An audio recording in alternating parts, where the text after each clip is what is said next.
और यहाँ आपको बताएंगे इस्लामाबाद इंतजामिया ने पीटीआई के 8 सितंबर के जलसे के लिए रूट प्लान जारी कर दिया है। मुकामी इंतजामिया के मुताबिक खैबर पख्तूनख्वा से आने वाले मोटरवे का रास्ता इस्तेमाल करेंगे। पीटीआई को सगजानी में जलसे की इजाज़त दी गई है। इसी पर बात करेंगे, हमारे साथ मौजूद है डिप्टी कमिश्नर इस्लामाबाद इरफान नवाज साहब। आपके वक्त का बहुत शुक्रिया। इरफान साहब, बताइएगा किस तरह के रूट्स आपने मुरतब किए हैं 8 सितंबर के लिए? जी मैडम, बहुत शुक्रिया आपका। मैं रूट बताने से पहले एक बात जरूर एक्सप्लेन करना चाहूँगा कि रूट इसलिए नोटिफाई किया गया है कि ऑनरेबल हाई कोर्ट इस्लामाबाद की डायरेक्शन थी कि जो लोग जलसे में शमूलियत करना चाहते हैं और जो लोग नहीं जाना चाह रहे, उन दोनों की लाइफ में बैलेंस ड्रॉ हो। ऐसा ना हो कि जो बंदा नहीं जा रहा उसकी आम लाइफ भी इफेक्ट हो, हर तरफ से रोड ब्लॉकेज हो, हर तरफ रैली जारी हो। तो इसलिए एक पर्टिकुलर रूट्स डिटरमिन किए गए हैं। सबसे पहले तो मैं बात करूंगा जो केपी से रोड लोग आना चाहेंगे, वो चाहे वो चारसद्दा से आ रहा है, चाहे वो जो है मानसेरा से आ रहा है, चाहे मर्दान से आ रहा है, या इवन अटक जो पंजाब का जिला है उससे आ रहा है, उन तमाम अजला से आने वाले लोगों के लिए सिर्फ एक ही रास्ता है, विच इज मोटरवे, कि वो M1 में आएंगे के थ्रू आएंगे। और मोटरवे जब ये खत्म होता है M1 तो AWT इंटरचेंज है मोटरवे का ही, वहां से ये उतरेंगे और 2.5 किलोमीटर का रास्ता है, सीधा जलसागाह पे पहुंचेंगे। नंबर 1। नंबर 2, जो पंजाब से आने वाले लोग हैं, पंजाब के वो डिस्ट्रिक्ट जो मोटरवे पे वाक़े हैं, such as Faisalabad, Sheikhupura, then जो है ना हफ्जाबाद, इन लोगों के लिए M2 रूट डिटरमिन किया गया है कि मोटरवे से आएंगे और अगेन AWT इंटरचेंज से उतर के जलसागाह तक जाएंगे। तीसरा, जो लोग पंजाब के वो अजला जो GT रोड पे वाक़े है, such as Sialkot, Gujranwala, then Jhelum and Gujar Khan, Wazirabad, इन अजला से लोग जो आएंगे उनके लिए रास्ता है कि जी वो GT रोड पे इस्लामाबाद की तरफ आएंगे। और रवात से एक रोड निकलती है जिसको चकबेली रोड कहा जाता है, वो चकबेली रोड के थ्रू वो चक्री इंटरचेंज यानी M2 को हिट करेंगे और then from there AWT interchange and then जलसागाह।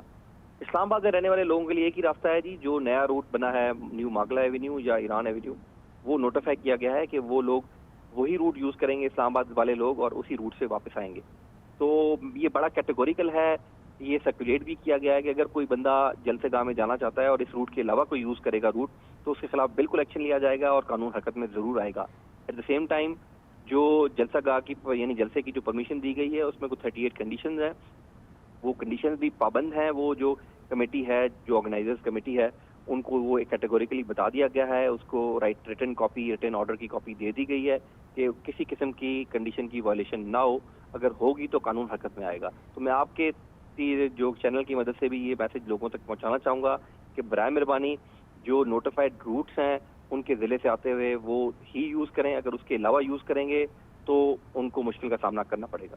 Irfan साहब, आपने कहा कि 38 कंडीशंस जो हैं वो लगाई गई है। 38 कंडीशंस में कौन कौन सी ऐसी अहम कंडीशंस हैं जो आप हमारे नाज़रीन के साथ शेयर कर सकते हैं?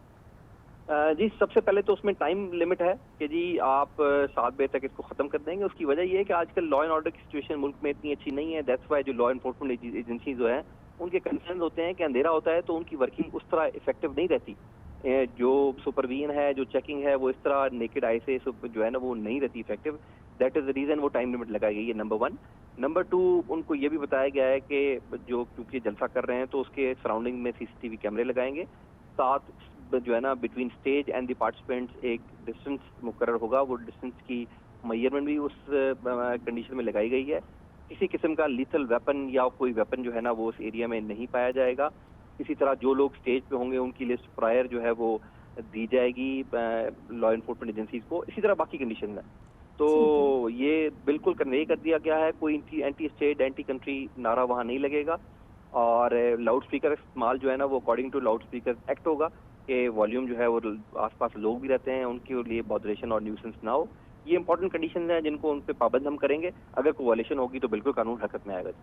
डिप्टी कमिश्नर इरफान नवाज साहब हमारे साथ मौजूद है, जिनका कहना था कि जो रूट्स मुख्तस किए गए हैं, नाजरीन से गुजारिश है कि उन्हीं रूट्स के ऊपर जाया जाए और अगर उन रूट्स को नहीं अपनाया जाएगा तो उनके खिलाफ कार्रवाई की जाएगी। आपका बहुत शुक्रिया।